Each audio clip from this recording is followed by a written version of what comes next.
एक आदमी था जो पिछले 10 सालों से कूड़ा कचरा बीनकर अपनी जिंदगी चला रहा था। एक दिन अचानक वह खुद को दर्जनों लग्जरी कारों के बीच घिरा हुआ पाया और तभी दुनिया को पता चला कि उसके 3 असाधारण बेटियां थीं। बड़ी बेटी जियांगचेंग की सबसे अमीर महिला बन चुकी थी, जिसकी संपत्ति खरबों में थी। मंझली बेटी देश की शीर्ष वैज्ञानिक थी। सबसे छोटी बेटी एक प्रतिष्ठित सैन्य जनरल थी। पर उस आदमी ने अपनी जिंदगी ऐसे गांव में गुजारी थी जहां बेटों को बेटियों से बेहतर माना जाता था। जब उसके यहाँ लगातार 3 बेटियां हुईं तो लोग उसका मजाक उड़ाते, ताने मारते, मगर उसने कभी हार नहीं मानी। उसका विश्वास अटल था, बेटियां भी बेटों से कम नहीं होती। फिर भी अपने पिता के साथ सड़कों पर कूड़ा उठाने में उन्हें कभी शर्म नहीं आई। एक दिन गांव के मुखिया का फोन आया। गांव में एक चंदा कार्यक्रम रखा गया था और उसने आदमी को भी बुलाया। वह साधारण तरीके से जाना चाहता था, मगर उसकी बड़ी बेटी ने उसे एक लिफाफा थमाया और उसके लिए लग्जरी कारें भेज दी। जब वह उन कारों से गांव पहुंचा तो लोग हैरान रह गए, लेकिन जैसे ही उन्हें पता चला कि कारें उसकी नहीं हैं, उनका रवैया बदल गया। अब वे उसे फिर से नीचा दिखाने लगे। कूड़ा बीनने वाला दिखावा करने आया है, शर्म नहीं आती? फिर भी वह चुपचाप लिफाफा निकालकर दान देने को तैयार हो गया। लोगों ने मजाक उड़ाना शुरू कर दिया। उन्हें यकीन नहीं था कि उस लिफाफे में कोई रकम होगी। पूर्वजों की बैठक में जब वह बैठने गया तो एक आदमी ने जानबूझकर उसकी कुर्सी गिरा दी। वह जमीन पर गिरा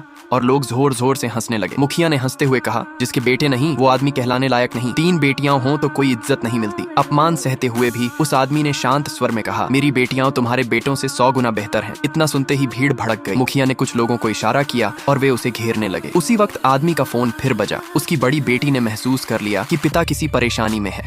उसने तुरंत अपनी दोनों बहनों को बुलाया और तीनों तेजी से गांव के लिए रवाना हो गईं। इधर पिता ने दोबारा वही लिफाफा निकाला और कहा, यह मेरी बेटियों का दिया हुआ चंदा है। लोग फिर हंसने लगे। इसमें 100 युआन भी नहीं होंगे। अगर इससे ज्यादा हुआ तो हम जूते चाट लेंगे। आदमी ने शांत स्वर में कहा, मूल्य रकम का नहीं, नियत का होता है। पर तुम लोग जबरदस्ती कर रहे हो तो ठीक है। अब मुकाबला शुरू हुआ। गांव के 2 बड़े आदमी आगे आए। एक ने 5 लाख युआन का और दूसरे ने 10 लाख युआन का चंदा दिया। कुल राशि हुई 15 लाख युआन। अब भीड़ का घमंड 7वें आसमान पर था। वे आदमी को फिर शर्मिंदा करने को तैयार थे, लेकिन वह शांति से खड़ा रहा। उसे अपनी बेटियों पर पूरा विश्वास था कि वे उसे कभी नीचा नहीं दिखाएंगी। उसने लिफाफा खोला और अंदर से एक बैंक कार्ड निकाला। स्क्रीन पर कार्ड स्वाइप हुआ। सभी की निगाहें स्क्रीन पर थीं। रकम बढ़ने लगी। 10 लाख, 20 लाख, 50 लाख, 1 करोड़, 5